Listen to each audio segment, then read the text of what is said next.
कहानी का ये 28वां भाग देखने से पहले इसके पहले सभी भाग अवश्य देखें। अंबर जय के ऑफिस को देख रही थी कि जय के मध्यम स्वर उसके कानों में पड़े। प्रिंसेस, आप ठीक तो हैं?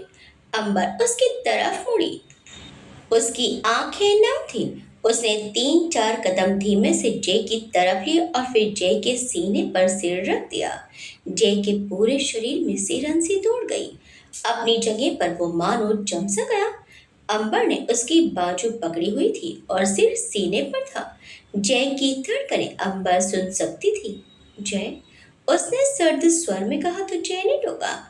अब कोई प्रॉमिस नहीं प्रिंसेस, कहकर उसने अंबर को अपनी बाहों में भर लिया और बोला, मैं आपसे मिलने और आपको देखने के लिए मर रहा था, लेकिन आपके प्रॉमिस की वजह से मैं वो भी नहीं कर पाया। मैं माफी डिजर्व नहीं करती ना। अंबर ने फिर से वही मासूमियत दिखाई दे रही थी जो आज से कुछ साल पहले जय ने बूंदे में देखी थी। अंबर की बात सुनकर जय ने सिर नीचे किया तो अंबर उससे अलग होकर बोली, I am sorry Kunwar ji, please your highness. Jai ने एकदम से कहा, आपसे सॉरी नहीं सुनना मुझे, कभी भी नहीं। आज शायद अंबर जय और अपने बीच जो दूरी उसने खुद बनाई थी वो सब खत्म करने आई थी। और जय तो कब से इन खूबसूरत पल के इंतजार में था और आज शायद उसका इंतजार खत्म होने वाला था। अंबर की आंखें उसके आंसू थाम नहीं पाई और आंसू बहकर गालों को भिगो गए। उसने झटके से आंसू पोंछे। इतने में जय ने कहा, क्या आप सिर्फ इसलिए मुझसे सच में दूर रहना चाहती हैं क्योंकि मैं आपको वीर बनकर मिला? अंबर ने जय की आंखों में देखा और फिर नाम में सिर हिला दिया। जय के होंठों पर मुस्कुराहट तैर गई और वो गौर से अंबर को देखकर बोला, मैं एक एक शब्द सुनना चाहता हूँ जो आप कहना चाहती हैं। अंबर गहरे स्वर में बोली, बाबा साहब ने मेरी मर्जी जाने बिना मेरी शादी आपसे तय कर दी थी। मुझे सच में बुरा लगा था कि जिस शख्स को मैंने देखा नहीं, जाना नहीं, उसके साथ शादी कैसे कर सकती हूँ। पर मम्मा बचपन में हमेशा यही कहती थी कि बाबा साहब जो भी करते हैं वो हमेशा सही होता है। बस एक यही कारण था जो मैं आपसे शादी करने के लिए रजामंद हुई। जय बोला, क्या हम बैठ सकते हैं? उसने सोफे की तरफ इशारा किया और आगे बोला, अगर आप खड़ी रहेंगी तो मैं आपको गले लगा लूंगा। ये सुनकर अंबर ने पलकें उठाई। वो इतना बेबाक होने के बावजूद इतना संयम कैसे रख लेता है? वाकई जय किसी परियों की कहानियों से भी ज्यादा बेहतर है। एक पल के लिए लगा कि अंबर का दिल अभी धड़कना बंद कर देगा। गहरी गहरी सांस लेकर वह खुद को शांत रखना चाहती थी, लेकिन जो भावनाएं उसने अपने भीतर समेट रखी थी वो तो आंखों की चमक से भी जय देख पा रहा था। अंबर सोफे के किनारे बैठ गई। उसने बैग भी अपने साइड में रख लिया। जय ठीक उसके सामने था। जय ने उसे पानी दिया तो वो भी ग्लास को जरा सा होड़ से छूकर ग्लास लेकर बैठी रही। उसने कहना शुरू किया, शादी के एक दिन पहले तक परी, प्रथम और मानव कहते रहे कि मैं मना कर दूं शादी से। अगर मैं ना कहूंगी तो बाबा साहब मान जाएंगे, लेकिन मैंने कुछ नहीं कहा और फिर परी ने भूल से मुझे किडनैप कर लिया। मैं भागी नहीं थी कुंवर जी। मुझे कभी भी आपसे शादी करने में कोई दिक्कत नहीं थी। मेरी कोशिश हमेशा यही रहती थी कि अगर मैं कुछ करूं और वो गलत हो जाए तो मम्मा का नाम लिया जाएगा, जो मैं कभी नहीं होने दे सकती। मुझे नहीं पता था कि किसी से प्यार होने पर कैसा महसूस होता है, क्योंकि मैं खुद में इतनी उलझी रहती थी कि आसपास कभी देखा ही नहीं। इतना कहकर उसने ग्लास से नजरें जेब पर टिकाई और बोली, देखा ही नहीं कि बूंदी में रोज मेरे रूम पर कैमलियास का बुके रखने वाले आप हो सकते थे। मैंने देखा ही नहीं कि जो फ्लूट मुझे आज तक बचानी नहीं आई वो आपने दी थी। जय ने बाहें सिकोड़कर अंबर को देखा। उसने तो नहीं बताया था कि बूंदी में गुलदस्ता देने वाला लड़का वही था। फिर कैसे? जय ने एक पल के लिए कुछ सोचा और बोला, धरा को वीर सच में पसंद नहीं था। अंबर बोली, ऐसा नहीं था। धरा की कहानी में नायक हमेशा वीर ही थे। फिर अंबर रुककर उसका चेहरा देखने लगी और फिर उसने एकदम से नजरें हटाई और बोली, जब मैं उदयपुर आई थी तब मैं जय को शादी के लिए मना करने आई थी। जय ने पूछा, क्यों? अंबर अपनी जूतियों पर नजरें गड़ाकर बोली, क्योंकि जय से जुड़ी रहकर उन्हें उम्मीद में बांधकर धरावीर को हाँ नहीं कह सकती थी। बाबा साहब का वचन उनके लिए जितना जरूरी है उतना ही मेरे लिए भी है। लेकिन जय को मना करने के बाद बाबा साहब का वचन भी रह जाता और उसके कहते कहते जय ने उसे टोका और धरावीर को हाँ भी कह देती, यही ना। अम्बर ने जवाब नहीं दिया, वो जय की बात पूरी होने का इंतजार कर रही थी। जय आगे बोला, जय और वीर एक ही शख्स थे, ये जानने के बाद तो आप सब कुछ बता सकती थी ना मुझे। अंबर ने सिर नहीं उठाया। एक बार फिर उसकी आंखों से आंसू फिसल कर गालों पर आ गए। उसने कहा, क्या आप विश्वास करेंगे अगर मैं कहूँ तो? कहते कहते वो रुकी। जय ने बेहद शांत स्वर में कहा, कब क्या कहना है योर हाइनेस? वो इसीलिए शांत था ताकि अंबर की झिझक और घबराहट कुछ कम हो सके। उसने सिर उठाया तो पलकों पर आंसू थे। अंबर बोली, जब मम्मा के पोर्ट्रेट के सामने आपको देखा तब लगा कि बाबा साहब के फैसले सच में कभी गलत नहीं होते। आपको वो सब कुछ कहना था जो धरावीर से नहीं कह पाई, लेकिन आपको सेफ रखना भी मेरी प्रायोरिटी है। जय बोला, और आपको किसने कहा कि मुझे किसी से खतरा हो सकता है? कहकर जय ने आंखें छोटी छोटी करके उसे देखा। अंबर फीकेपन से मुस्कुराई और बोली, मैंने पता किया था कुंवर जी, जब हम संयुक्ता से मिलकर लौट रहे थे। वो एक एक्सीडेंट नहीं था, वो मेरे लिए था। अगर हम उस दिन उस बाइक पर बैठे होते तो मैं और आप, उसने एक पल रुक कर कहा, मैं आपको खोना अफोर्ड नहीं कर सकती थी।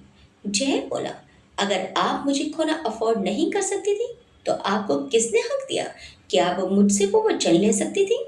रूखापन उसके शब्दों में साफ साफ झलक रहा था। पहली बार था जब जय ने अंबर से इस लहजे में बात की थी। अंबर चुप रही। जय आगे बोला, क्या आपको ये रियलाइज है कि मैंने वो 2 घंटे कैसे निकाले? बिना बताए आप एक कॉल के पीछे चली गई। फिर उसने कड़क स्वर में कहा, अगर मैं नहीं आया होता तो मर चुकी होती आप। अंबर बोली, आई एम सॉरी। अंबर ने इतनी मासूमियत से सॉरी कहा कि जय की जरा सी नाराजगी पल भर में हवा हो गई। इतना कहकर उसने जय की हथेलियां थामी। जय का दिल गले में आकर धड़कने लगा और शरीर मानो बर्फ सा स्थिर हो चुका था। वो बिना पल के झपकाए अंबर की आंखों में देखे जा रहा था। क्या मैं आपकी मिनिमम अपेक्षा, मेरा मतलब जरूरत बन सकती हूँ कुंवर जी? आप मुझसे शादी कर सकते हैं क्या? अंबर का प्रपोजल शादी का था या बिजनेस का, दोनों में कोई अंतर ढूंढना जरा मुश्किल था। जय ने सहजता से सिर ना में हिलाया। वो बिना झिझक के मना कर गया। अंबर कुछ नहीं बोली, लेकिन उसकी आंखों में लबलब रहे आंसू काफी थे उसके मन का हाल जाहिर करने को। उसने सूखा सा कूच निकला और फिर उठ खड़ी हुई, लेकिन ऐसे लगा जैसे पैरों में जान तक नहीं बची। उसके कदम फर्श से ही चिपक कर रह गए। तभी जय की आवाज उसके कानों में पड़ी, बैठ जाइए, मैं आपको गले लगा लूंगा अगर आप नहीं बैठी तो। इसके बाद मैं खुद को नहीं रोक पाऊंगा प्रिंसेस, सिट डाउन। वो आप भी खड़ी रही। जय बैठे बैठे ही उसे देखे जा रहा था। उसने एक लंबी सांस ली और खड़े होकर अंबर के चारों तरफ अपनी बाहें बांध दी। उसने अंबर के कंधे पर झुककर हौले से कहा, हमेशा मैं ही प्रपोज करता हूँ। आपने कैसे सोचा कि जब आप हाँ कहने वाली हैं तो मैं ये मौका अपने हाथ से जाने दूंगा? ये सुनते ही अंबर ने उसके सीने से शर्ट उंगलियों में जकड़ी और सिसक पड़ी। जय आहिस्ता से उसके खुले बाल सहलाने लगा। वो बोला, प्रिंसेस। अंबर उसके सीने पर सिर टिकाए चेहरे की ओर देखने लगी। वो आगे बोला, प्लीज मैरी मी। धरा ने कहा था कि वो हाँ नहीं कह सकती क्योंकि उनकी और वीर की दुनिया अलग अलग है। आई थिंक आप ठीक थी। क्या आप मेरी दुनिया में आएंगी? अंबर हल्के से मुस्कुराई। इस समय उसकी आंखें चमक रही थी। उसने हल्के से सिर हिलाया और बोली, मुझे रिग्रेट है कुंवर जी, हमारी शादी उसी दिन हो गई होती अगर। जय उसकी बात बीच में काट कर बोला, मुझे कोई रिग्रेट नहीं है। ये सुनकर अंबर उससे अलग हुई तो जय बोला, आपका धरा बनना जरूरी था। अगर उस दिन परी ने आपको भगाया नहीं होता तो आप और मैं पति पत्नी तो बन जाते, लेकिन आपको जैसे प्यार नहीं होता और मैं ये अफोर्ड नहीं कर सकता।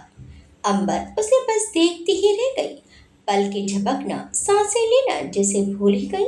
उसके जहन में अब भी जय के शब्द गूंज रहे थे। अब भी उसे विश्वास नहीं हो रहा था कि कितनी गहराई में उतर कर जय ने उसे समझा है, अपनाया है। क्या वो जय को इस तरह से प्रेम कर पाएगी?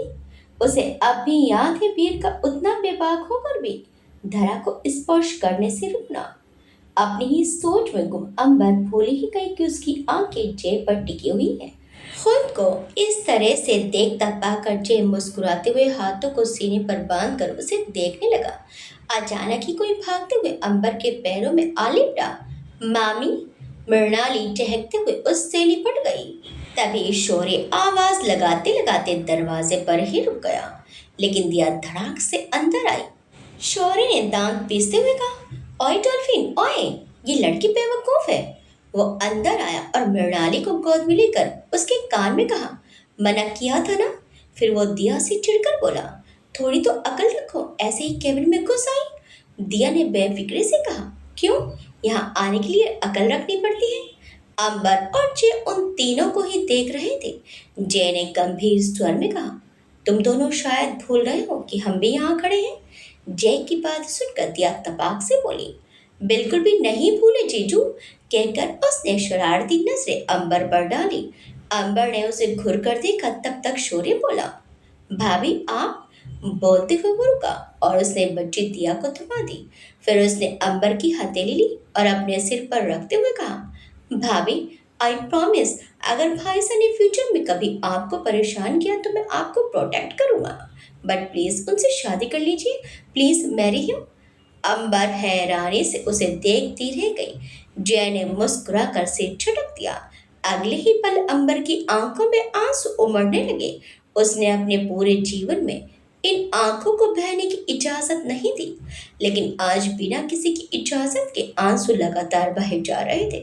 उसके आंसू देखकर दिया ने एकदम से कहा, क्या हुआ अंबर, इट्स ओके। तुम हमेशा से ये डिजर्व करती थी।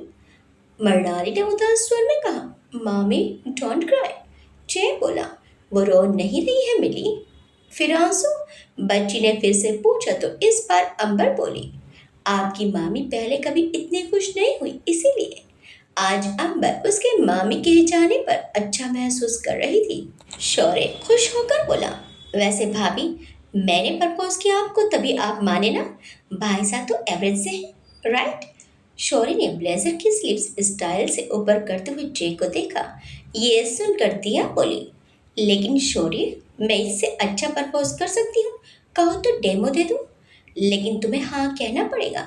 दिया की बात सुनकर शौर्य छिप गया। वहीं अंबर और जय मुस्कुरा उठे। तभी अयान और परिणीता भी अंदर आ गए। परिणीता आते ही बोली, मैंने कुछ मिस तो नहीं कर दिया।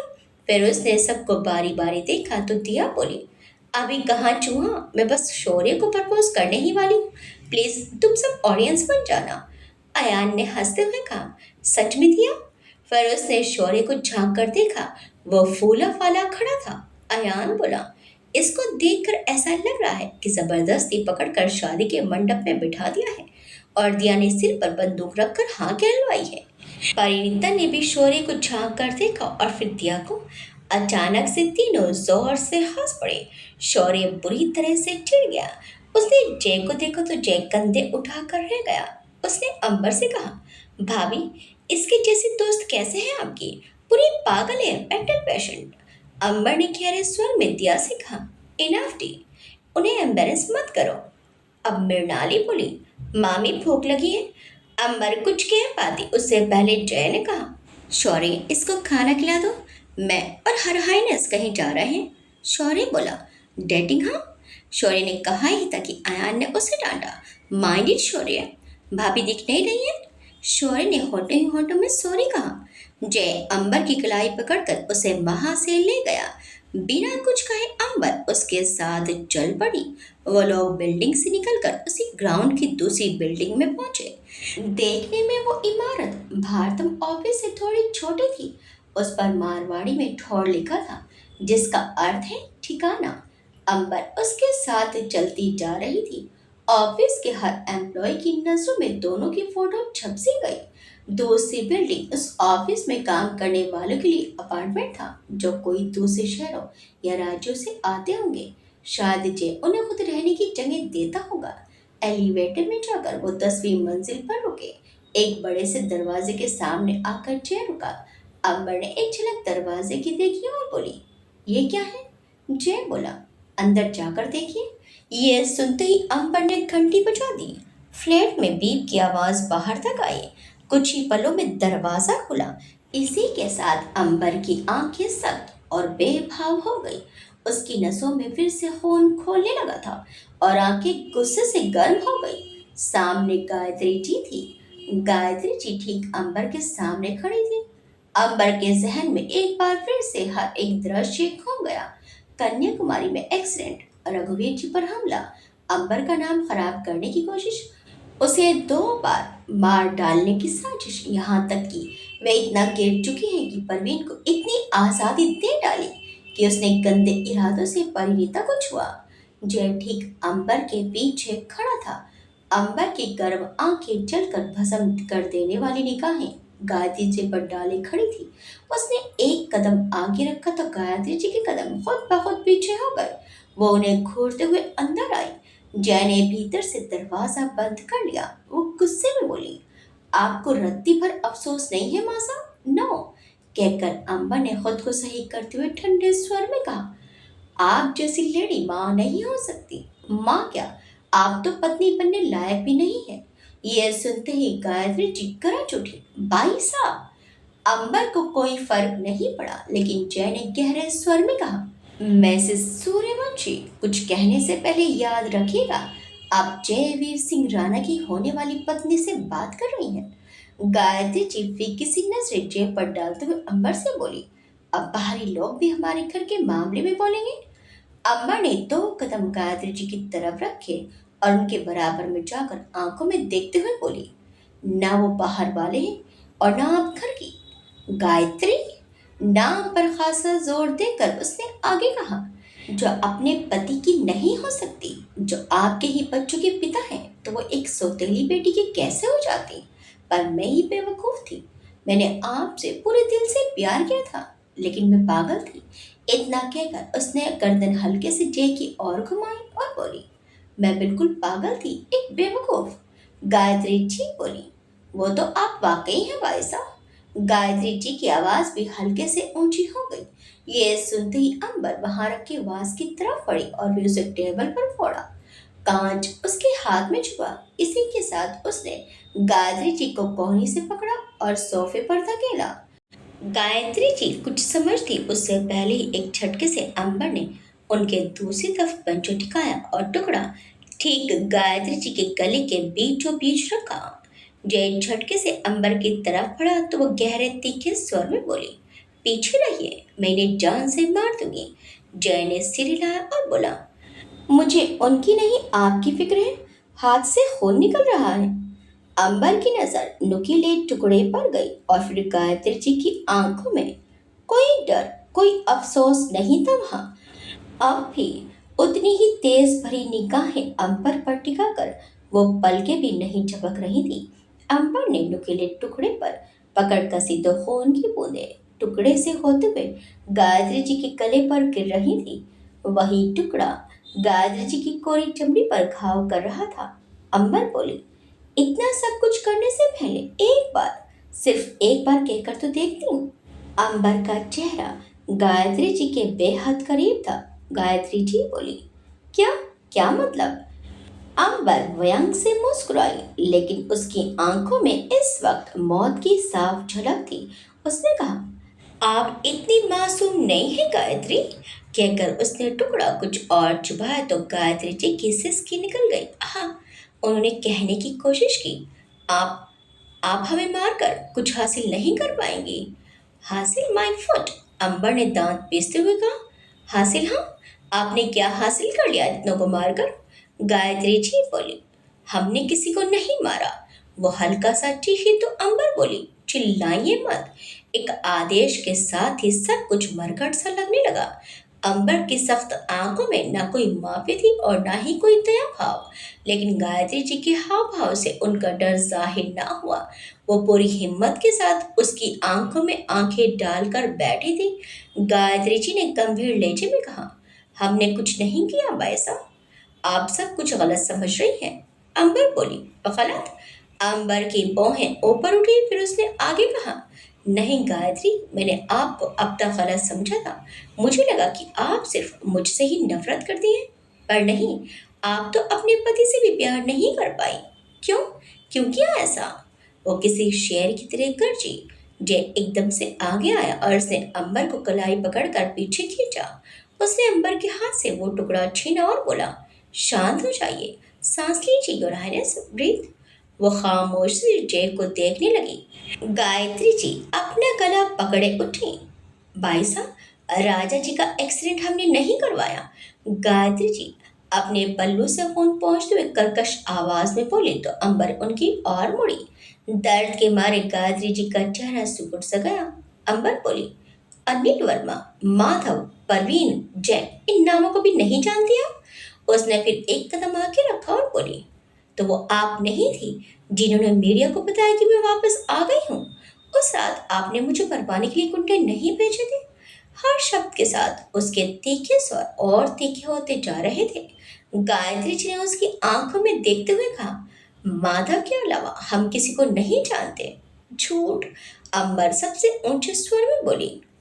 उसकी गूंज पूरे फ्लैट में गूंज कर रह गई। गायत्री जी ने जय की तरफ सिर झटकते हुए अंबर से कहा, हम पर विश्वास नहीं है ना, तो जय से पूछ लीजिए हमें यहाँ क्यों लाए हैं। वो पूछिए उनसे।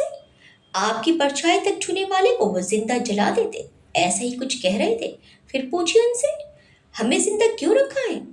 अंबर ने उन्हें पूरी तरह से नजरअंदाज करके कहा, मैं सिर्फ 5 साल की थी जब आप उस महल में आई। वो एकदम आहिस्ता से लेकिन गहरे शब्दों में कहने लगी, बाबा साहब ने कहा था कि आप मम्मा की जगह आई हैं। I accepted. आपका मुझ पर ध्यान ना देना, पूरे महल में मुझसे बैर रखना, सब ठीक था। मेरे ही बाबा से मुझे अलग किया आपने, तब भी कुछ नहीं कहा मैंने। अभिमन्यु मुझसे बहुत प्यार करता था मासा, लेकिन आपने उसे भी खुद जैसा बना दिया। आपकी वजह से मैंने उस महल से दूर अपना बचपन जिया, जहाँ मेरी मम्मा महसूस होती है। अपने ही पापा से बात करने के लिए समय देखना पड़ता था क्योंकि आपको पसंद नहीं था। कभी कुछ कहा क्या मैंने आपसे? नहीं, लेकिन फिर भी आप मुझसे इतनी नफरत क्यों करती हैं? क्यों? मुझसे नफरत करते करते आप मेरे अपनों को भी इन सब में खींच लाई। उसकी आंखों में आंसू भर आए, लेकिन वो उसे उनके सामने कभी नहीं बहने देगी। उसने एक बार पलकें झपकी और आंसू को आंखों में ही रोक लिया। वो बोली, बताइए मासा क्यों? गायत्री जी बोली, आपके दादाजी ने बिना हमारी मर्जी के रघुवीर जी से हमारी शादी करवाई थी। हम क्या चाहते हैं, क्या सपने हैं हमारे? कुछ नहीं, वो बस अपने उस महल के लिए और आपके लिए एक माँ लाना चाहते थे। हमें शादी करनी पड़ी क्योंकि हमारे पिता ने हमारी नहीं सुनी। अपने सपने, अपनी पहचान छोड़कर हम आपकी माँ और आपके महल की छोटी रानी बनकर रह गए थे। शायद अंबर को गायत्री जी के अतीत के बारे में कुछ नहीं मालूम था। वो हैरानी के भाव लिए एकटक उन्हें सुनती गई। आज से पहले उन्होंने कभी भी रघुवीर जी को उनके नाम से नहीं बुलाया था। शायद उनके मध्यम प्रेम ही न हो। उन्होंने आगे कहा, हम आए आपके महल, लेकिन रघुवीर जी ने हमसे वचन लिया कि वो हमसे कोई संबंध नहीं रखेंगे और हमें आपकी माँ बनकर ही रहना होगा। लेखक बनना चाहते थे हम, आपकी माँ नहीं। फिर क्यों सारे त्याग हमें ही करने पड़े? गायत्री राजपूत से गायत्री सूर्यवंशी बनना आसान नहीं था हमारे लिए। उस महल की चकाचौंध बाकियों को खींचती होगी अपनी तरफ, लेकिन हमारे लिए सिर्फ घुटन का कारण था। झूठ। झूठ बोलना बंद कीजिए मासा, अंबर ने रोष भरे स्वर में कहा। बाबा आपसे बहुत प्यार करते हैं। मेरे साथ इतना सब कुछ करने के बाद भी आप उस महल में हैं। इस बारे में सोचिए मासा, वो आपसे प्यार करते हैं इसीलिए। खामोशी चारों ओर फैल गई। सिर्फ अंबर की तेज सांसों की आवाज ही थी जो वहां किसी के होने का संकेत दे रही थी। गंभीर लहजे में गायत्री जी ने कहा, कोई दुश्मनी, कोई बैर नहीं है आपसे। सिर्फ सर्वेश की वजह से हमें आपको उस तरह ट्रीट करना पड़ा। हम आपसे नफरत नहीं करते बायसा। I never hated you, trust me. Amber चौंक गई। काकू साहब, शायद अंबर ने आखिरी लाइन सुनी ही नहीं। सर्वेश जी भी ऐसा कुछ कर सकते हैं। उसने तो कभी इन पर शक भी नहीं किया। हाँ, वो जानते हैं कि सर्वेश जी अपने बेटे को चेयरमैन बनता देखना चाहते हैं, लेकिन क्या वो उसे मारने की कोशिश कर सकते हैं? गायत्री जी ने टेबल से ग्लास उठाया और अंबर की हथेली उसमें डुबा दी। खून एक क्षण में ही पानी में घुल गया और पानी बेरंग से सुर्ख हो उठा। गायत्री जी ने हल्के से कहा, पूछेंगी नहीं कि क्या वचन लिया था रघुवीर जी ने? अंबर चुप रही। उसने अपने होंठ आपस में खींचे। वो नहीं रोएगी, नहीं रो सकती वो। एक पल के लिए अंबर का मन किया कि काश सिर्फ जय वहां होता। जय के होने पर भी वो बिखर जाए तो कोई हर्ष नहीं। वो जय के सामने कमजोर बन सकती है, उसके सीने पर सिर रखकर रो सकती है, लेकिन वो गायत्री जी के सामने कभी नहीं झुकेगी। गायत्री जी ने ग्लास वापस रखा और अपना पल्लू उसके घाव पर रखकर बोली, संयुक्त की निशानी और हमारी जान है भाई साहब। आपको इस महल से जो चाहिए आप ले सकती हैं। हमें बदले में पायसा की सुरक्षा चाहिए। ये उनका वचन था। आपकी माँ के जाने के बाद रघुवीर जी को लगा कि उस महल में आपको खतरा है। अंबर ने पूछा, किससे मासा? अंबर के भाव सीधे तौर पर कह रहे थे कि वो विश्वास नहीं करती। गायत्री जी बोली, अगर ये पता होता तो आज आप हमारे सामने इस तरह ना खड़ी होती। अंबर बोली, और मैं कैसे मान लूं आप जो कह रही हैं वो सच है? जय बोला, प्रिंसेस, वो झूठ नहीं बोल रही है। जय के रुकते ही गायत्री जी ने कहा, बंद कमरे में डर लगता है ना आपको? घुटन होती है, कभी सोचा है क्यों? हाँ, बंद कमरे से डरती है वो। जब रिया ने उसे ढाबे के बाथरूम में लॉक किया था, तब अगर जय ना होते तो शायद अंबर अपने डर के चलते गंभीर हालत में पहुंच जाते। गायत्री जी बोली, जब आप 6-7 साल की थी तब हमें आप बेसमेंट में मिली थी। आपके पैर चूहे ने नोच लिए थे। बेसमेंट के दरवाजे पर आपके नाखूनों के स्केच याद नहीं है आपको? गायत्री जी ने अंबर पर नजरें गिराई, फिर आगे बोली, क्योंकि इस इंसिडेंट के बाद आप रात में सोने से भी डर जाती थी, इसलिए हम आपको साइकेट्रिस्ट के पास लेकर गए थे ताकि आप उस घटना से बाहर निकल सके। लेकिन अब भी वो डर है आपको। अंबर को उस समय की कोई बात याद नहीं है, क्यों? गायत्री जी हल्के से मुस्कुरा उठी। उन्होंने कहा, जब हम आपको बेसमेंट से बाहर लाए तब हमें समझ आया कि कितनी मासूम और अकेली हैं आप। आपसे नफरत तो नहीं हुई हमें, लेकिन हम रघुवीर जी से प्यार करने लगे। जब वो आपके साथ होते थे तो दुनिया में सबसे खुश इंसान की तरह मुस्कुराते, हंसते, खेलते, जैसे आपके बिना कुछ और है ही नहीं। आपकी माँ के जाने से वो कितने अकेले थे, ये हमने उनके पास रहकर महसूस किया। अचानक ही जय ने कहा, तो फिर प्रिंसेस के साथ ऐसे अनजान की तरह बिहेव क्यों किया आपने? उन्होंने जवाब दिया, इन्हें सबसे बचाने के लिए हमें इनका दुश्मन बनकर रहना था। सबको दिखाना था कि हम भी नहीं चाहते हैं कि बायसा उस घर में रहे या रॉयल ग्रुप्स का हिस्सा बने, क्योंकि अगर बायसा रॉयल ग्रुप्स की अगली वारिस नहीं बनी तो अभिमन्यु उनकी जगह लेंगे। हम चाहते थे कि सामने वाला ये माने कि आपको मारकर उसे कुछ भी हासिल नहीं होगा, क्योंकि अभिमन्यु भी एक दावेदार है, ताकि आपको मारने से पहले वो कम से कम 2 बार सोचे। शायद आपके काकू काकी विराज, या ये भी हो सकता है कि आपकी बुआ, उनको भी आपसे बैर है। हम नहीं जान पाए कि कौन है इन सब के पीछे। हम बस इतना जानते हैं कि गायत्री राजपूत हो या फिर गायत्री रघुवीर सूर्यवंशी, पीछे से वार करना गायत्री को नहीं आता। और माधव, क्या आपने उससे मेरा पीछा नहीं करवाया था?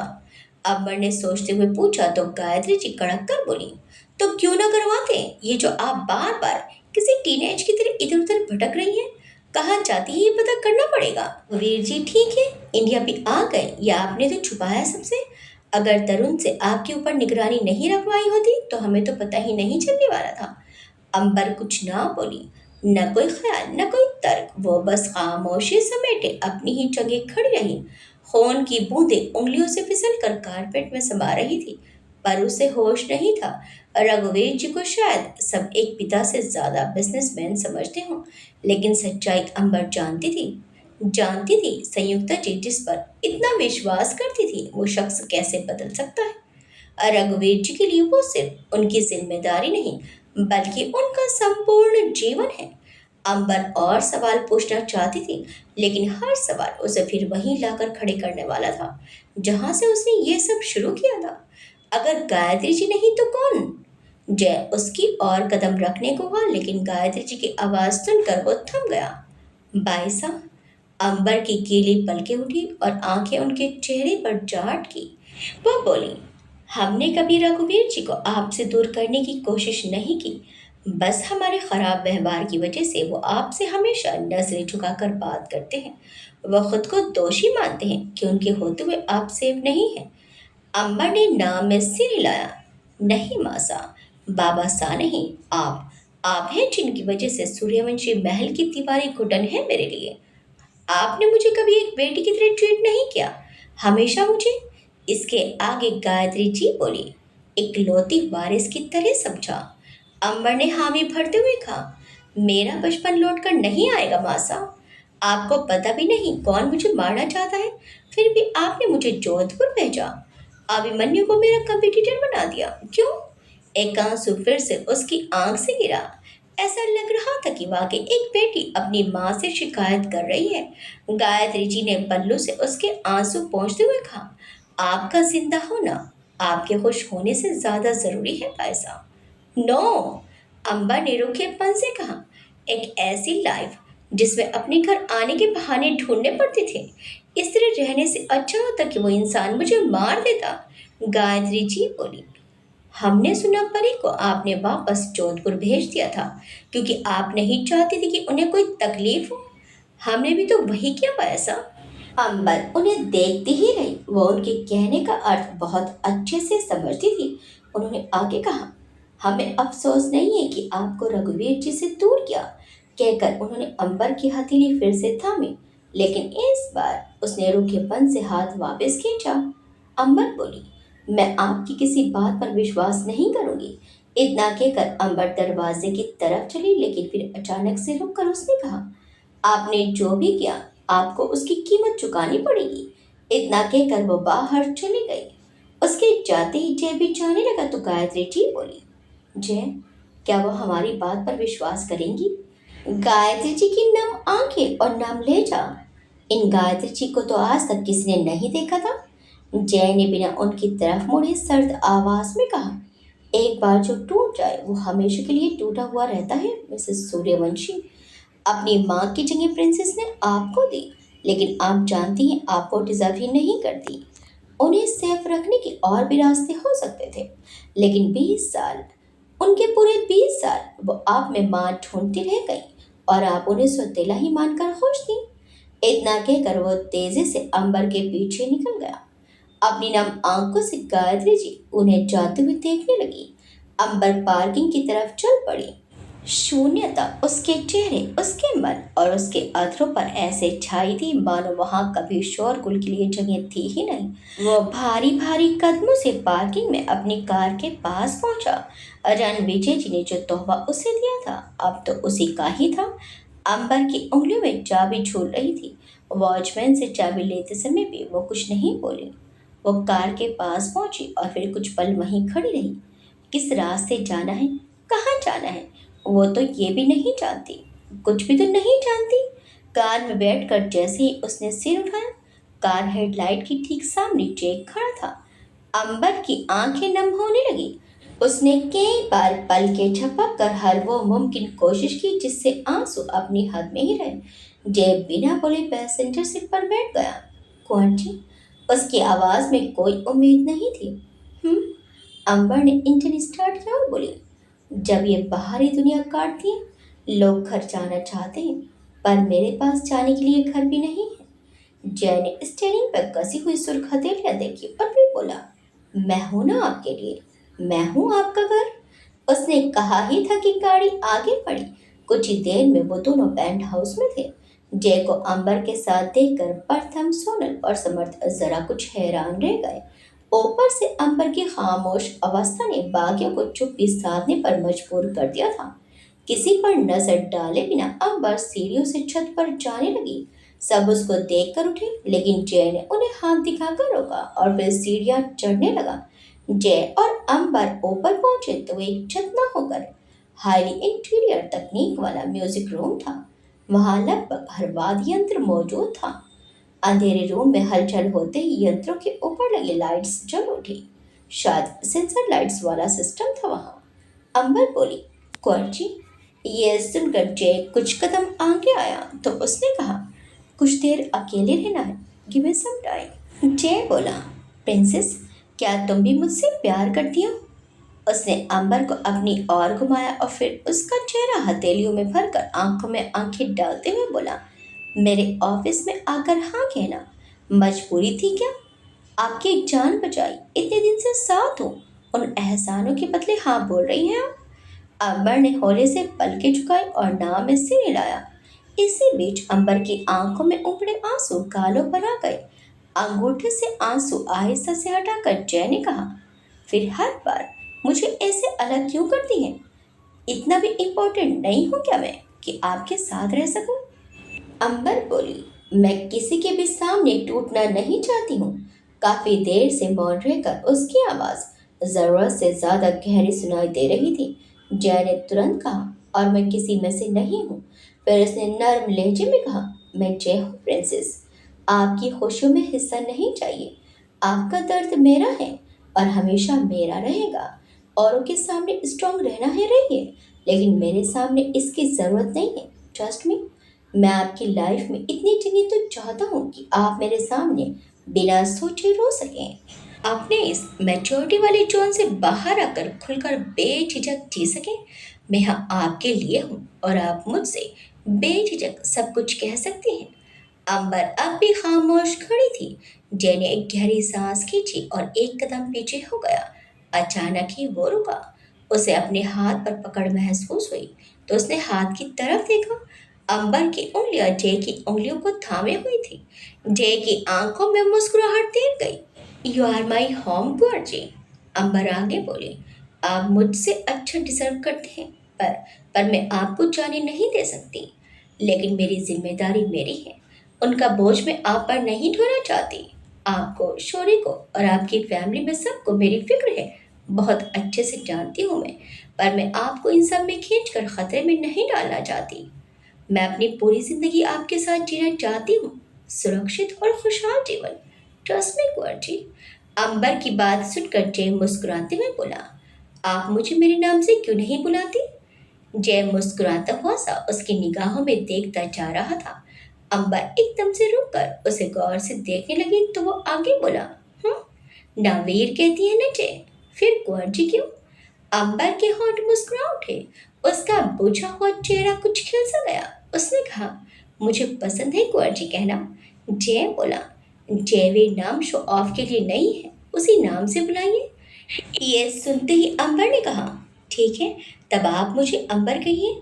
जय बोला, ओके, आप जीत गई। जय ने अपने दोनों हाथ ऊपर करके सरेंडर कर दिया। अंबर हल्के से उसके गले जा लगी। उसकी बाहें जय की गर्दन के चारों ओर लिपटी हुई थी।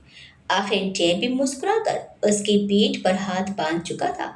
अंबर की आंखों में आंसू अब भी थे, जिन्हें बेहद सहजता से मुस्कान के भीतर छुपाने की कोशिश वो कर चुकी थी। लेकिन अचानक से जय ने कहा, जितना रोना है रो लीजिए प्रिंसेस, ये आपका घर है, आपका जय। कहकर वो एक हाथ से उसके बाल सहलाते हुए दूसरे से उसके कंधे पर धीमी धीमी थपकी देने लगा। कुछ मिनटों तक शांत, मौन और सुन खड़े रहने के बाद वो रो पड़ी। उसका सिर हल्के से जय के सीने पर आया और उसकी शर्ट को मुट्ठी में जकड़कर वो पूरी तरह से सिसक उठी। अचानक ही वो अपने घुटनों पर बैठ गई तो जय उसे बाहों में भरे हुए ही फर्श पर बैठ गया। ना कुछ कहे, ना उसे चुप करवाए और ना ही उसे कोई सांत्वना देकर। बस जय वहां मौजूद था। अंबर के बालों में उसका हाथ होना इशारा था कि जय अंबर को मासूम बच्चे की तरह संभाल सकता था। जो हाथ कंधे पर था वो इशारा था कि वो उसके साथ है। कंधे से कंधा मिलाए हर मोड़ पर जय उसके साथ खड़ा है। बेशक अंबर अनगिनत बार बिखरे, जय तैयार है उसे उतनी ही बार समेटने को। अंबर का दुख दूर से शायद समझ न आए, लेकिन पास जाकर उसे समझना उतना मुश्किल भी नहीं। हर क्षण अंबर ने अपने परिवार के लिए जिया था। अंबर रोते हुए बोली, वो माँ है, मेरी माँ सा है कुंवर जी। गायत्री जी की इतनी सफाई के बावजूद अंबर को उनमें सिर्फ धोखा ही दिख रहा था। और दिखे भी क्यों ना, 20 साल जब उसने किसी गैर को माँ समझा तो वो कैसे उसे सौतेली माँ की तरह ट्रीट कर सकती थी। बेशक इसमें भलाई अंबर की थी, लेकिन एक बच्ची जिस उम्र में माँ की तलाश करती है उस उम्र में उसने उनका रूखापन ही पाया। और रोने से अंबर की सांस फूल रही थी। वो रोते हुए बोली, मैं क्या करूं, आई डोंट बिलीव हर। जय बोला, आई नो, मैं जानता हूँ प्रिंसेस, इट्स ओके, मैं हूं ना। ये सुनकर अंबर उससे अलग हुई और बोली, अब तो उनसे नफरत भी नहीं कर सकती। बाबा साहब और मेरे बीच खड़ी थी वो कुंवर जी। जब बाबा साहब मुझसे मिलने जोधपुर आते थे, वो उन्हें ज्यादा देर रुकने भी नहीं देती थी। मैं भी दूसरों की तरह अपनी जीत की खुशियाँ अपने बाबा साहब के साथ शेयर करना चाहती थी, लेकिन बाबा साहब तो साथ होते ही नहीं थे। वो दिन वापस नहीं आएंगे कुंवर जी, वो समय पहले ही चला गया। जय बिना कुछ कहे उसे सुनता रहा। अंबर फिर से बोल उठी, आज जब मैं उनसे सारे जवाब ले सकती थी तो एकदम से वो खुद को सही ठहरा गई। लेकिन मेरा क्या, हाँ, अब तो नफरत के लिए भी कोई जगह नहीं है। प्रिंसेस, अरिया ने आपको ढाबे के बाथरूम में बंद किया था।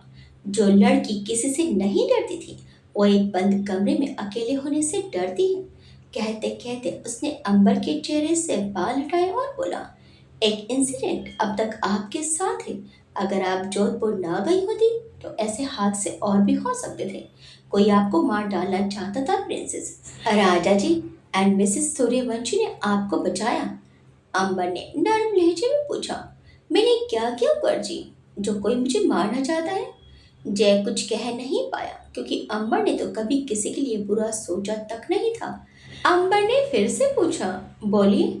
जय ने धीमे से कहा, कुछ नहीं कहा आपने, कभी कुछ नहीं किया, लेकिन अब आपको करना है। हम आपके असली दोषी को ढूंढेंगे, तब आप ये सवाल उससे पूछना। अंबर बोली, हम उस सूर्यवंशी को ढूंढेंगे, कहकर उसने फिर से जय के सीने पर सिर टिका दिया। दुनिया की सबसे सुरक्षित जगह थी जय की बाहें। जय सुकून से वहां बैठा था। जब से वो बूंदी में मिले थे तब से लेकर आज तक जय को अंबर के अपने साथ होने से ज्यादा उसकी खुशी की चाह थी। अंबर की आंखें जिन प्रेम भाव को खोजा करती थी, जय उस खोज को खत्म करना चाहता था। और शायद आज वो खोज जय के होने से खत्म हुई। जय अपनी भावनाएं दूर से जीकर भी खुश था, लेकिन आज अंबर को अपनी बाहों में समेटे हुए वह सुकून अनुभव कर रहा था। अपने अब तक के जीवन में संभवतः अंबर पहली बार इतना रोई होगी। कुछ घंटे तक जय के सीने लगकर ही रोते रोते ही उसकी पलकें और सिर का भार इतना हो गया कि वो कब सो गई जय को पता ही नहीं चला। जय को जब उसके शरीर का भार ज्यादा लगा तो उसने सिर नीचे करके देखा। बंद कीली पलकें और चेहरे पर सूखे आंसू, इन सब के बावजूद भी सुकून और सहजता बरकरार थी। भले ही दुनिया में जहां वो जाती है जिम्मेदारियों का बोझ उसके सिर पर रहता होगा, लेकिन जय के सीने पर इत्मीनान से सिर रखे होने से जाहिर था कि उसकी जिम्मेदारी अब जय की है। जय ने गहरी से सांस ली और हल्के से कहा, आई नो, आपको कोई नहीं समझ सकता, लेकिन मैं जानता हूँ कि मुझसे ज्यादा समर्पण आप में है। वह हल्का सा मुस्कुराया और अंबर को बाजुओं में उठा लिया। हलचल के मारे अंबर की आंखें हल्के से खुल गई। जय ने उसे देखा और बोला, नीचे रख दो। मुमकिन था अंबर के कानों में आवाज भी ना पहुंची हो, लेकिन जय की झलक नींद में भी खूबसूरत थी। उसने जरा सी मुस्कान के साथ आंखें मूंद ली। जय बिल्कुल आराम से अंबर को उठाए नीचे ले आया। नीचे शौर्य दिया परिणीता प्रथम मौजूद थे। कदमों की आहट से सबने उस तरफ देखा तो सबके चेहरे खुशी से खिल उठे। आखिर अंबर के कर्तव्य और जय के धैर्य, आज दोनों का ही समापन होता सा लग रहा था। अंबर को सोते हुए घंटे बीत गए और शाम कब रात में बदली पता भी नहीं चला। कुछ देर बाद हॉल में मृणाली अपनी माँ की घूरती आंखों को पूरी तरह से अनदेखा करके वेफर्स खा रही थी। अंबर की गोद में बैठे होने से उसे कोई कुछ बोल भी नहीं सकता था। अंबर ने मृणाली के कान में कुछ कहा जिसे सुनकर उसका चेहरा चमक उठा। वह खुश होकर बोली, सच्ची मामी? मृणाली खुशी के मारे खिल उठी। अंबर ने हल्के से बाहें उठाई और फिर हाँ में सिर हिलाकर कहा, मेरे कमरे में चाहिए, वहां मिलेगा। मृणाली ने सारे दांत दिखाए और फिर फुर्ती से कमरे में भाग गई। समर्थ, परिणीता और प्रथम ने अपनी अपनी जगह सोफे पर बना ली। शौर्य और अयान टेबल पर बैठे थे। आन्या उस बड़े से सोफे को थामे मृणाली और अंबर के बीच जुड़ाव देखकर मुस्कुरा उठी। वहीं जय सीढ़ियों की शीशे वाली रेलिंग से टिक कर खड़ा था। सोनल बेचारी को अब भी कुछ मालूम नहीं था। उस पर उसके पेशेंट्स के कॉल। सोनल अपने कमरे में डॉक्टर्स मीटिंग में किसी पेशेंट की कंडीशन को एनालाइज करने में व्यस्त थी। दिया अपनी कॉफी को फेरते हुए बोली, आई गेस हम सबके पास जीभ है जिसके सदुपयोग से बोला जा सकता है। गूंगे क्यों हैं हम सब के सब? शोर ने उसे देखकर फीकेपन से कहा, जॉक था क्या? Sorry, law sense of humour है तुम्हारा, कोई नहीं हंसेगा। दिया ने लंबी सी मुस्कुराहट थी और फिर टेबल की तरफ आते हुए बोली, कोई ना हंसे तो चलता है शौर्य, तुम नहीं हंसोगे तो दिल दुख जाता है मेरा। प्लीज मेरी जोक पर तुम तो हंस दिया करो। ये सुनते ही परिणीता की हंसी छूट गई। अयान भी अपनी हंसी रोकते रोकते हंस पड़ा। शौर्य ने अयान को आंखें दिखाई, तब तक दिया ने कहा, इतना ही उम्र बहुत है क्या? कहकर उसने एक बाहों उठाई। बाकी सब मुस्कुराते हुए दोनों को देखने लगे। दिया ने सबको देखकर कहा, फिर क्या सोचा है अंबर? जिस सूर्यवंशी को हम ढूंढ रहे थे वो आंटी तो नहीं है, तो आगे क्या? परिणीता ने तीखे स्वर में कहा, वो कोई सत्यवादी नहीं है कि जो कहेंगे हम मान लेंगे, एविडेंस उनके अगेंस्ट है। दिया बोली, फिर सोचने का पॉइंट ही क्या है? ये सुनते ही प्रथम ने कहा, लेकिन अगर मिसेस सूर्यवंशी सही हुई तो? अयान तुरंत बोला, करेक्ट। अंकल रघुवीर ने कहा था कि गायत्री आंटी पर पूरा ट्रस्ट है उन्हें। अपनी लाइफ के इतने साल किसी के साथ रहकर कुछ तो जाना ही होगा ना उन्होंने। काफी परिपक्वता, यान संयम और हल्की आवाज में कहने की आदत, और ऊपर से आंखों पर चश्मा। पहुंचे हुए डॉक्टर जैसा तो दिखता था। अंबर का ध्यान सबकी बातों पर था, लेकिन फिर भी उसका एक टक शून्य में देखने से लगा मानो वो मानसिक रूप से वहां मौजूद ही नहीं। आने ने उसे 2 बार आवाज लगाई, लेकिन उसने वाकई ध्यान नहीं दिया। सब चुप होकर उसे देखने लगे। बगल में बैठे समर्थ ने ऊंचे स्वर में कहा, अंबर। अंबर जैसे किसी गहरी सोच से जागी हो। हाँ, बोलो। उसने समर्थ को देखा। समर्थ ने टेबल से गिलास उसको देते हुए कहा, कहाँ खोई हो? आने ने तुम्हें 2 बार आवाज लगाई। अंबर ने आने को देखा और फिर रेलिंग के पास जय को। जय बिना पल के झपके उसकी आंखों में देखता रहा। ऐसा लगा जैसे उसने आंखों ही आंखों में बहुत कुछ कहा और अंबर ने सुन भी लिया। अंबर ने हल्की सांस बाहर निकालते हुए कहा, समर्थ, तुम मेरे विराज भाई सा की मोबाइल की डिटेल्स भी निकाली थी, कुछ मिला उसमें तुम्हें? समर्थ ना में सिर हिलाकर बोला, हो सकता है वो दूसरा फोन भी यूज करता हो। आन्या गहरी सांस लेकर बोली, तो मतलब कुछ नहीं हो सकता?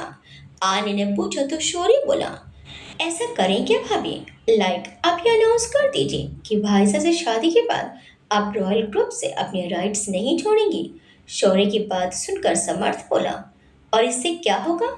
शौर्य बोला, वो सूर्यवंशी हड़बड़ा जाएगा और हड़बड़ाहट में कुछ ना कुछ तो करेगा ही, फिर हम उसे पकड़ लेंगे। वो पूरा बोला ही था कि आयान ने उसके सिर पर टपली मारी और बोला, मूवी लग रही है जो हम उसको उकसाएंगे, उसके अटैक करने का वेट करेंगे। इस प्लान को छोड़ो शौर्य। भाभी परी और प्रथम कितने खतरे से बचकर आए हैं, समझते भी हो तुम। शौर्य हल्का सा बुदबुदाया, लेकिन भाई प्लान सच में अच्छा है, मैं ये करना चाहता हूँ। अंबर ने सर्द स्वर में कहा, इस अनाउंसमेंट से कुंवर जी खतरे में आ सकते हैं। अपना नाम सुनते ही जय की बाहें सिकुड़ गई। कुंवर जी मतलब? समर्थ को कुंवर जी समझ नहीं आया तो परिणीता ने तुरंत कहा, जिसकी बात कर रही है? फिर उसने अंबर को देखा और बोली, कैसे मतलब? अनाउंसमेंट का जिनसे क्या लेना देना है? अंबर बोली, मैं शादी के बाद भी चेयरपर्सन बनी रहूंगी तो रॉयल ग्रुप्स में सूर्यवंशों का रोल कम हो जाएगा। इन दिस वे वह हर कोशिश करेगा कि मेरी शादी जैसी ना हो पाए। प्रथम बोला, फिर क्या चाहती हो तुम? और शक की बात करें तो मुझे उस घर में राजा जी को छोड़कर कोई सही नहीं लगता। परिणीता बोली, राइट, उस दिन शादी नहीं हो पाई थी तो संजना बुआ ने, उनके बच्चों ने और मिसेस सूर्यवंशी ने भी कोई कसर नहीं छोड़ी थी तुम्हें बदनाम करने की। अभिमन्यु भी कम थोड़ी है। अयान बोला, आई डोंट नो भाभी, आप सबको इतना सहने क्यों करती हैं? कहकर अयान ने पूरा सा मुंह बनाया। अब की बार शौर्य बोला, क्या ये हम बाद में सोच सकते हैं? आई मीन खाना नहीं खाया, भूख लग रही है। शौर्य की बात सुनकर दिया ने तुरंत ही कहा, शौर्य ने खाना नहीं खाया? इस पर अयान और वनिता जोर से हंस पड़े। बाकी सारे भी हंसी दबाते दबाते खिलखिला उठे। अयान पेट पकड़कर हंसते हंसते ही टेबल से नीचे सर गया। शौर्य ने गुस्से से कहा, क्या बकवास करती हो तुम? दिया ने मासूम सा चेहरा बनाया और कंधे उछाल दिए। शौर्य गुस्से में बोला, दोबारा मुझ पर मजाक मत करना। वो गुस्से से लाल हो उठा। दिया ने उसकी आंखों में देखते हुए कहा, मैं तो करूंगी। दिया, प्रथम और परिता एक साथ चिल्लाए। उनका हंसना एकदम से ठंडे माहौल में बदल गया। अंबर ने दिया को आंखें दिखाई और शौर्य से बोली, शौर्य उनकी तरफ से मैं सॉरी बोल। शौर्य ने जल्दी से टोका, प्लीज भाभी आप सॉरी मत कहिए। फिर से दबी आवाज में सिर्फ दिया से कहा, I know I am handsome, लेकिन तुम ना मेरे टाइप की नहीं हो। एक ना कहकर वो अजीब ढंग से मुस्कुरा दिया। सब उसे देखकर सोचते ही रह गए कि वो ऐसा क्यों बोला। इधर जय रेलिंग से टिककर फोन ताक रहा था। अचानक ही उसका फोन वाइब्रेट हुआ। जय ने एकदम सबको देखा और फिर कॉल डिस्कनेक्ट कर दी। पर अंबर की आंखों में हल्की सी जय की झलक आई, जिसमें जय के चेहरे पर गहरी सोच वाले भाव थे। अंबर ने ऐसे दिखाया कि उसने जय पर ध्यान ही नहीं दिया और फिर से सबसे बात करने लगी। इतनी देर से चुप जय किस सोच में था? क्या ऐसा कुछ है जो वो जानता है लेकिन अंबर नहीं? आनी ने सोचते हुए कहा, अंबर, जब तुम मुंबई में थी तो तुम्हें कभी ऐसा लगा कि कोई तुम पर नजर रख रहा है, जैसे तुम्हें नुकसान पहुंचाने की कोशिश? जय का ध्यान भी इधर आया। नहीं। अंबर ने दिमाग पर जोर डाला और बोली, जब तक हम कन्याकुमारी नहीं पहुंचे थे तब तक सब ठीक था। इस पर समर्थ ने संदेह भरे स्वर में कहा, कन्याकुमारी तक मतलब? वहां क्या हुआ था? अंबर बोली, कुछ खास नहीं। अंबर शायद बताना नहीं चाहती थी, लेकिन परिणीता बोल उठी, उसके बाद हम एक रेस्टोरेंट, अरे ढाबे ढाबे में थे, वहां एक्सीडेंट हुआ। देन अभव का किडनैप। उसी टाइम वेगस में पोपा जी का एक्सीडेंट भी हुआ। सारी घटना को एक साथ सुनते ही प्रथम ने कहा, वेट, ये मुझे प्री प्लान्ड लग रहा है। दिया को कुछ समझ नहीं आ रहा था, क्योंकि कन्याकुमारी की पूरी कहानी उसके लिए अनसुनी थी। वो बोली, क्या कह रहे हो, क्लियरली बोलो। प्रथम ने कहा, मुझे लगता है सब कुछ अंबर को मारने के लिए किया गया था। जो कोई भी है, उधर वेगस में राजा जी को और इधर कन्याकुमारी में अंबर को, दोनों को एक साथ मारने की साजिश थी। अयान बोला, लेकिन भाभी कन्याकुमारी में है, ये किसको पता था? अंबर बोली, विराज भाई साहब। कहते कहते ही अंबर एकदम से उठी। बाकी सब भी उसके साथ खड़े हो चुके थे। वहीं जय हल्का सा आगे आया। अंबर ने कुछ सोचते हुए कहा, मैंने उन्हें कॉल किया था कन्याकुमारी से। व्हाट? परिणीता और प्रथम के मुंह से निकला। जिस दिन वीर ने धरा को वापस लौटने से रोका, उसी रात अंबर ने विराज को भी फोन किया था। वीर के प्रपोज करने से वो उलझ सी गई। तब उसे लगा कि विराज उसे बेहतर समझा सकता है, क्योंकि उसने भी किसी से प्यार किया था। अंबर के सामने जो भी नाम आएगा वो उसके किसी अपने का होगा, वो जानती थी। उसे विराज पर शक भी था, लेकिन शक यकीन में बदलने से उसे बेचैनी हो रही थी। अंबर बिना कुछ कहे लंबी लंबी सांसें भरने लगी। जय का पूरा ध्यान अंबर के हाव भाव पर था। उसके चेहरे से ही मन को पढ़ना जानता था। अयान बोला, लेकिन सिर्फ इतने से क्लू पर श्योर कैसे हो सकते हैं? अयान ने कहा ही था कि जय पीछे से कुछ कदम आगे आए और उसने सीधे शोरे से कहा, छोटे, अबब की किडनैपर और विराज के बीच कोई कनेक्शन? ये सुनते ही सबकी नजर जय पर टिक गई। अंबर, प्रथम और परिणीता ने एक दूसरे को देखा। उनके चेहरे से जाहिर था कि अबब का किडनैपर कौन है, वो जानना चाहते हैं। आगे क्या होगा? कौन था अबब का किडनैपर? कौन है वो सूर्यवंशी जो बचपन से ही अंबर को मारना चाहता है? क्या सब मिलकर उस तक पहुंच पाएंगे? परवीन कहाँ है? क्या जय अंबर से कुछ छुपा रहा है? अब आगे कातिल क्या चाल चलने वाला है, देखिए इस कहानी के अगले भाग में। आपको ये कहानी कैसी लगी हमें कमेंट्स करके जरूर बताइएगा। वीडियो अच्छी लगी तो वीडियो को लाइक शेयर सब्सक्राइब करना मत भूलिएगा। मिलते हैं इस कहानी के अगले भाग में। Till then bye bye.